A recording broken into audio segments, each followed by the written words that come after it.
그리고는 이제 3번이나 유산을 하게 돼요. 그래서 어떤 모성에 대한 갈망들이 항상 있었죠. 그래서 어떻게 보면 여자로서, 화가로서, 예술가로서 모든 총만난 정말 총체적인 정말 어떻게 보면은 그 삶을 살았다고 볼 수가 있어요. 작품의 근원이 무엇이냐라고 물어본다면 정말 독특해요. 왜냐하면 우리가 보통 예술가들은 어느 한의 특징을 반영을 하고 있어요. 그래서 이 프리다 칼로를 어느 부류에 속할 것이냐라고 물어본다면 굳이 그 하나의 보험주 안에 든다면 초현실주의라는 볼 수가 좀 있는데 그 영화에서도 보면은 마치 초현실주의 영화처럼 우리가 초현실주의가 어떻게 보면 대페이지만 기법 이런 거 있잖아요. 갑자기 낯설게 하기. 그래서 영화가 갑자기 뭐 건물에서 막 사람이 떨어지는 장면이라든지 또 무의식에서 드러나고 있는 것들을 마치 현실처럼 재현하고 있다든지 이런 부분들이 이제 초현실적인 특징인데 초현실주의는 1차 세계대전 이후에 유럽과 에서 이제 유행했던 그림이죠. 초현실주의는 간단하게 이야기하면 앙드레 브루통이 1924년도에 인간의 무의식을 드러내는 자동기술법에서 그림을 그리는 것. 그게 등장한 게 바로 전쟁이라고 하는 것. 이성적인 생각들이 오히려 인간을 죽음을 몰아넣으러 간다. 그래서 이성적인 사고보다는 인간의 이성에 가려져 있는 무의식, 내면을 더 중요시 여겨서 그때부터는 내면을 드러내는 그림. 그게 바로 이제 초현실적이고 또 초현실적인 그림들은 사실적인 것을 재현하는 것이 아니고 인간의 무의식을 드러내는 것이기 때문에 다양한 표현 기법들이 등장을 해요. 그래서 뭐 프로타주라든지 대페이지망이라든지 이런 것들이 자유롭게 들어가는 것이 바로 초현실주의입니다. 그래서 프리다 칼로의 그림을 보면은 정말 어떻게 보면은 너무 다양하게 갑자기 뭐 침대에 누워 있는데 아이를 잃고 났을 때 자신의 자궁을 드러내서 그리고 그런 병원의 그 헬리포드 병원이라고 하는 작품을 보면은 그런 것들이 나오는데 이게 다 초현실주의 특징들이라고 볼 수가 있어요. 그래서 어느 범죄에도 들지 않은 어떤 자신만의 독특한 학풍을 구축한 그리고라고 하는 그 남자들을 만났었고 그 이후에 이제 이 리베로가 만나게 됩니다. 그리고 결혼을 하게 되죠.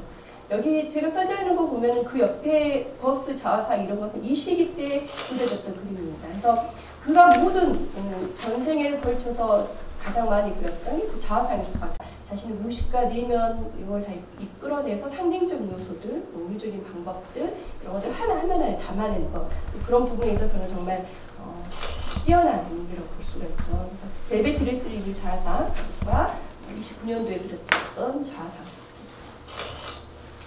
또 버스라고 하는 작품이고요. 프리다와 디에고 리베라를 그렸던 영화 속에서도 이 작품이 나와 있었죠. 그래서 비둘기와 코끼리로 이렇게 비유가 되었던 사람들에게 그렇게 알려졌던 그림입니다. 실제로 디에고 리베라의 모습이고요. 이제 그 결혼했었을 사진입니다. 디에고 리베라는 이제 민족미술, 우리나라로 이야기하는 민족미술과 비슷한 그런 벽화를 그리는 거예요. 그래서 멕시코의 어떤 전통을 기반으로 해서 서민들의 노동자들의 삶 이런 것들을 많이 그려서 나중에 이제 미국으로 건너가게 되고 뭐 디스트로이드라든지 이런 곳에서 벽화 많이 그리고 뉴욕에서도 벽화를 많이 상당히 많이 알려진 그런 인물입니다. 영화에서도 이 장면이 나오죠.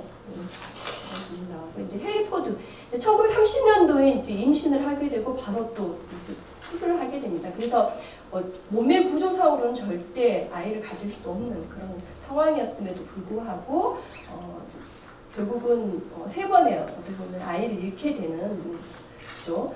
그리고 이때 영화에서도 나왔지만 이제 디트로이트로 이주하게 되고 그러면서 아이를 잃게 되면서 이 그림 안에는 이 태아의 그림들이 등장을 하게 되죠. 침대, 병원 이런 내용들이 많이 등장을 하게 됩니다.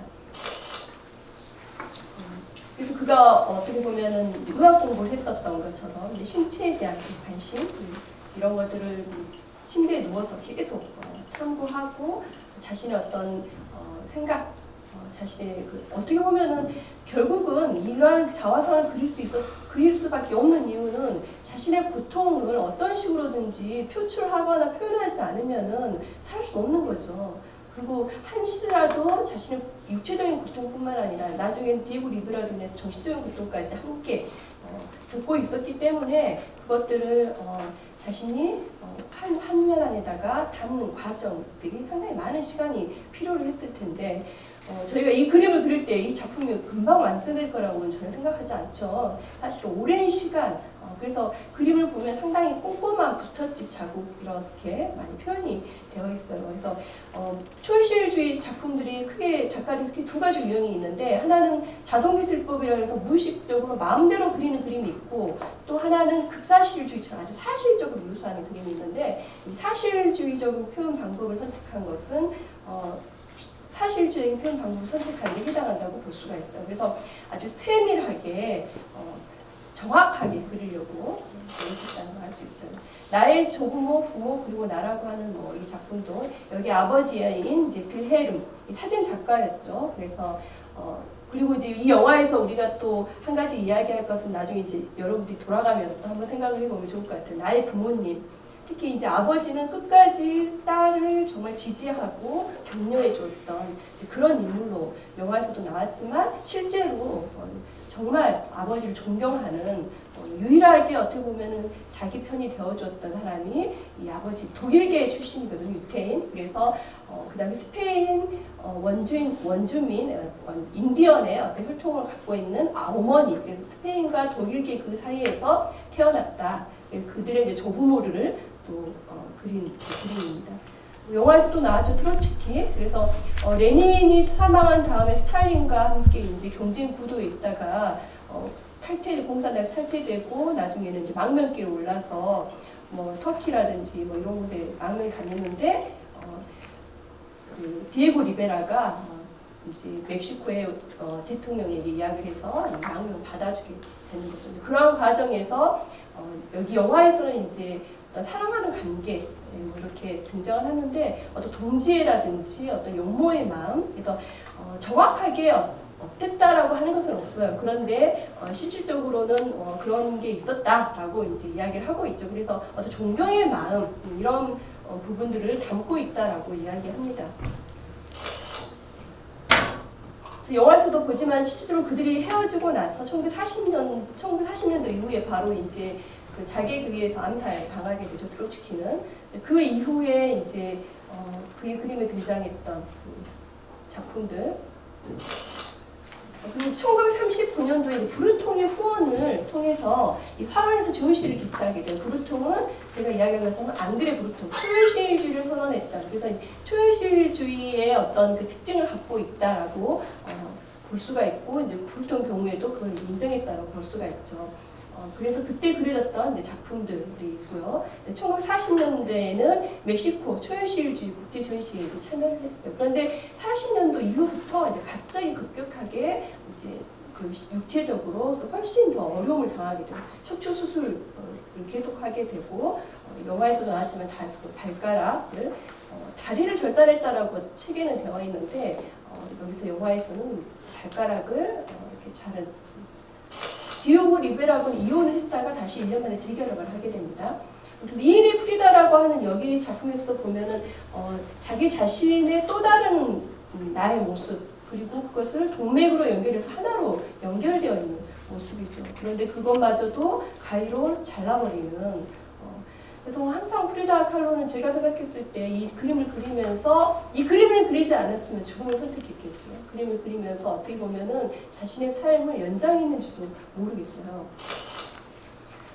그리고 이 머리를 자른 자화상 같은 경우에도 이제 디에고 리베라와 헤어진 후에 이제 그렸던 그림인데 정말 처절하죠. 머리를 자르는 장면 영화에서도 나왔지만 거기 위에 보면 나의 머리가 길어서 나를 사랑해 주었는데 이제 나의 머리를 잘랐으니 누구도 나를 사랑해 주지 못하겠구나라는 그런 어떤 마치 악보의 노래처럼 위에다 이렇게 써놨어요. 그래서 어떻게 보면 이제 더 이상 그 누구에게 내가 사랑을 받고 싶은 어떤 기대마저도 스스로가 그걸 제거해버리는 그러면서 어떤 남성의 그 디에고 리베라의 옷을 입고 있는 마지막 영화 장면에서는 이 작품이 나왔었죠. 1940년도에 꿈이라고 하는 작품. 그래서 항상 어떻게 보면은 그는 죽음을 향해서 오히려 현실에서 사는 삶보다 죽음이 훨씬 더 그에게는 편안함 평온함을 줄 수 있는지도 모른다라는 생각을 했을지도 모르겠어요. 그래서 초현실주의라고 하는 것을 여러 가지로 정의를 해볼 수가 있는데 이 프리다 칼로와 연관되어서 가장 접목해서 이야기할 수 있는 것이 바로 이 정의가 맞지 않을까 해서요. 읽어보면 끝없는 가능성을 지닌 정신적인 세계, 삶과 죽음, 실제와 가상, 과거와 미래, 소통 가능한 것, 불가능한 것, 높고 낮은 이 어떤 서로 모순되는 것들로 인지되지 않는 어떤 정신적인 지침, 정말 어려운 말인데 이 양가적인 감정, 그 프리다 칼로의 작품을 보면 어머니와 아버지 그리고 그 조부모들을 위해 그렸던 것들도 보면은 대륙에다가 그리고 한쪽에는 바닷가에다 그리고 또 그 자기 자신의 또 다른 나 이런 것처럼 계속 끊임없이 실제와 가상, 뭐 과거와 현재 뭐 이런 것들을 계속 표현을 하고 있다는 거예요. 근데 그게 어떤 그 초현실주의에서 갖고 있는 어떤 무의식의 어떤 내면을 표현하는 하나의 방법적인 것이라고 볼 수가 있는데 그런 특징들이 좀 많이 나타나는 것 같아요. 그래서 인간의 내부와 어떤 의식의 세계는 통합하고 있다. 그래서 의식 영역과 무의식의 영역들을 이제 결합하고 있다라는 것을 볼 수가 있습니다. 그래서 인간의 내면 깊숙이 자리 잡고 무의식을 끌어낸다는 것이 사실 상당히 어려운 이야기예요. 우리가 글을 쓰듯이 또는 뭐 그림을 그리듯이 쉽게 우리가 무의식을 세계를 우리가 표현을 한다라고 하는 것 너무 어려운 일이죠. 만약에 여러분들에게 종이를 한 장 주면서 자기 자신에 대해서 자화상을 한번 그려봐라. 그 자화상은 눈에 보이는 재현, 외형을 그대로 묘사하는 것이 아니라 자신의 무의식을 자화상으로 표현해서 본다고 한다면 아마 여러분들 한동안 망설일 거예요. 어떻게 나를 드러내는 특히 또는 나를 드러내는 상징적인 어떤 이미지를 한 5개를 뽑아서 그려봐라. 그러면은 오늘 저녁에 이제 주무시면서 한번 생각해 보세요. 나를 드러낼 수 있는 상징적인 이미지 5개. 뭐 예를 들어서 내가 가장 애착하고 좋아하는 뭐 예를 강아지가 있다 그러면 강아지 한 마리. 그래서 여기서 보면은 그 프리다 칼로도 나중에 말년에는 앵무새와 원숭이 그리고 개 뭐 이런 것들이 주변에 이렇게 영화에서 나오잖아요. 그래서 그림 안에서도 등장을 하게 되죠. 그런 것처럼 어떻게 보면 우리가 그 그림에서 보면은 과거에서도 보면은 어트리뷰트라 그래서 자기 자신만을 나타낸 뭔가가 있어요. 우리가 뭐 마리아는 백합이 옆에 놓여져 있다든지 상징하는 상징물들이 있거든요. 그래서 그런 부분들도 한번 나를 상징하는 것이 무엇인가라는 거 한번 생각해 볼 필요가 있다는 생각이 듭니다. 그래서 끊임없이 프리다 칼로는 어떤 현실과 비현실의 세계, 이 무의식과 꿈을 세계를 탐구했다는 것을 알 수 있고 그의 그림이 결국은 그게 만나는 지점에서 탄생된 거라고 볼 수가 있죠. 1940년대 정원에서 찍었던 사진이고요. 그리고 이제 1944년도부터 이 코르셋을 착용하기 시작을 해요. 척추 수술한 이후에 그래서 거의 이제 이때부터는 자신의 몸 가누기 힘든 그런 상황이었다고 볼 수가 있는데. 이런 자신의 상황까지도 그림으로 또 이렇게 표현을 하는. 그래서 그림에 보면은 심장의 기둥을 마치 척추처럼 세워놨지만 그것도 부서져 있고, 그 자신의 뒤에도 땅이 다 갈라져 있고, 온 몸은 못으로 박혀 있고, 정말 처절하죠. 어떻게 이런 그림을 그릴 수가 있을까요? 그러면서 이 또 초현실적인 특징의 하나라고 볼 수가 있는데 이 몸을 표현하는 것, 혼종적인 몸. 그러니까 마치 자신에게 갇혀져 있던 것, 그리고 자신에게 누군가에게 억압받고 있거나 상처받고 있거나 또는 트라우마가 있다거나 이런 부분들을 이 이질적인 요소와 결합을 시켜서 몸이라는 것을 통해서 많이 표현을 하거든요. 그래서 이 프리다 칼로의 작품에서도 자신이 어떤 사유할 수 없는 그런 그 세계, 이성으로부터 넘어서려고 하는 어떤 그런 것들을 이 몸이라고 하는 것을 통해서 많이 표현을 하는데 이것을 자연과 융합을 시켜서 표현을 한다고 그래요. 그래서 이 사슴이라고 하는 그리고 나무라고 하는 이 자연 속의 어떤 풍경에서 얼굴만 본인을 이렇게 표현을 한다든지 그래서 자연의 어떤 육체성, 감수성을 부여해서 혼종적인 어떤 몸의 표현들도 등장을 하고 있습니다. 그래서 이 그림에서도 보면 정말 어느 것 하나 희망이라고는 정말 볼 수가 없는 나뭇가지에 모든 나무 잎 하나 없는 심지어 나뭇잎이 있었는데 그것마저도 가지에 부러져서 바닥에 떨어져 있는 한 줄 빛이라도 좀 내주어줬으면 좋았을 텐데 너무 안타깝죠. 뒤에 이제 구름이 있는데 구름에서도 번개까지 치고 있어요. 얼마나 그의 내면적으로 육체적으로 정신적으로 힘들었는지. 여기서도 지금 이분법적인 어떤 그 현실과 비현실, 과거와 미래, 뭐 우주와 지구, 뭐 이런 어떤 표현. 그다음 티후아나 어떤 멕시코 남서부 쪽에 있는 지역인데 그 지역에는 훨씬 더 모성애가 강한 그 곳이라 그래요. 그래서 어떤 자신의 어떤 모성애적인 어떤 그런 내용들도 그림에 많이 등장을 합니다. 그래서 마치 디에고 리베라도 사랑하는 남편이지만 자신의 아들인 것처럼 이렇게 안고 있는 막 이런 그림도 등장을 하거든요. 1953년도에 마지막 영화에서 나왔죠. 그 회고 전시회를 디에고 리베라가 기획을 해서 전시에 참여하게 되죠. 그리고 결국 이제 54년도 47에 우리나라 나이로 47에 사망을 하게 됩니다. 그가 닥터 이제 파리에 사살 그리고 또 나중에 아버지가 돌아가신 다음에 아버지인 기에르모를 그림. 그래서 아버지를 상징하는 것은 아버지가 사진 작가였기 때문에 사진기가 있고 그 밑에 내용 글들은 뭐 이런 내용이죠. 아버지를 존경하는 마음을 사랑하는 칼로가 해가지고 그 내용들이 쓰여 있습니다. 아버지 일대기를 약간 썼어요. 아버지가 독일계 유태인인데 멕시코로 와서 성실하고 어떻게 살았고 사랑하는 아버지에게 그걸로 해서 끝을 맺는 그림입니다. 프리다 일기장이 남아있죠. 그리고 1944년에 촬영했던 코르셋. 코르셋과 뭐 가죽으로 만든 거, 석고로 뜬 거 상당히 다양하게 이제 말년까지 코르셋을 착용해야지만 생활할 수 있었기 때문에 그대로 남아있다고 합니다. 그러면서 가장 이 말이 안타깝죠. 일기장에 남긴 말이에요. 이 외출이 행복하기를 그리고 다시 돌아오지 않기를. 그래서 어떻게 보면 그는 사고가 난 이후에 디에고 리베라를 만남으로 해서 그림을 통해서 자신의 어떤 열정, 어떤 생명을 연장하다시피 한 그 과정에서 또 디에고 리베라에게 또 여동생이 크리스티나의 어떤 정말 그 이루 말할 수 없는 정말 여성으로 봤었을 때는 정말 힘든 삶을 살다 갔다고 볼 수가 있고 그러다 보니 다시 돌아오고 싶지 않은 실제로 이제 사망한 이후에 디에고 리베라가 이 쿠야칸에 있는 프리다 칼로의 푸른 집을 멕시코에 기증을 해서 지금 현재는 박물관, 미술관으로 사용을 하고 있습니다. 저는 가보지 않았어요.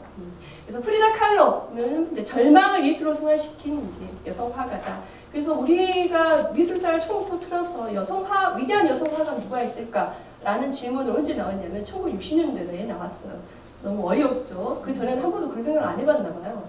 1960년도에 위대한 여성 화가 누가 있을까라고 하는 그때 페미니즘 미술에 대해서 관심을 갖기 시작을 했는데 그때 어떻게 보면 프리다 칼로가 세상에 많이 알려지게 됐던 계기가 바로 1960년대 이후라고 볼 수가 있죠. 그만큼 여성 화가로서도 극히 드물고 특히 멕시코에서도 마찬가지죠. 알려진 화가도 별로 없죠. 우리가 디에고 리베라 이번에 이야기를 여러분들이 들었겠지만 그래서 루브르 박물관에서 멕시코에 가장 최초로 그림을 산 작품이 프리다 칼로의 작품이 루브르 박물관에서 샀습니다.